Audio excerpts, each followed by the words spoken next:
Kingston's mayor is adamant steps must be taken to reduce the eyesore and hazard caused by cement deposits on the nation's roadways. He recently convened a meeting with key players in Kingston to discuss solutions and the way forward. Neika Lewis reports. They say talk is cheap, but it was necessary for the Kingston and St. Andrew Municipal Corporation, KSAMC, to do just that in the fight against daily hazards, to include frequent cement or concrete deposits resting atop the nation's tar. After much complaints from locals and visitors alike, a stakeholders meeting. So this meeting was about engaging concrete suppliers that operate in Kingston and St. Andrew to look at the vexed issue that is plaguing our municipality as it relates to the droplets of concrete on our roads. So His Worship decided to have this engagement with these stakeholders to highlight the concerns and say how we can come together to prevent or mitigate these issues because of the adverse effect it has on our roadways. It's not caused any loss of life, at least not directly, but it's a proactive move to stem just that.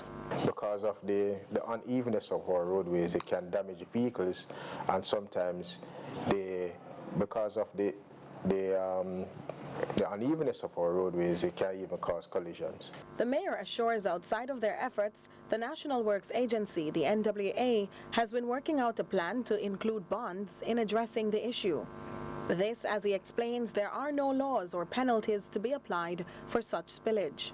A lot of residents have reached out to the KSAMC speaking of these issues, and what we have done, we seek to have a consultation with them as to ways how we can mitigate these problems.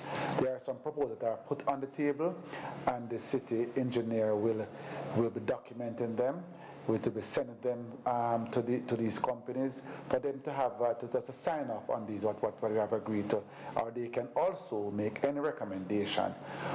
And after that, we will hope to send as a memorandum of understanding.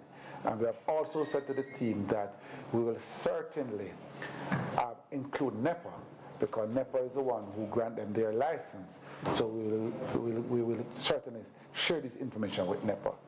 And the gesture was met with appreciation by those in attendance.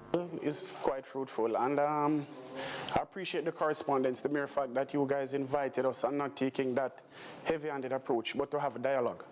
They too accept the solutions as reasonable.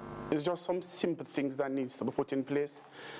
Put in some form of protection at the back of the truck, the chute, so when the truck's going on the hill, it does not spill the concrete.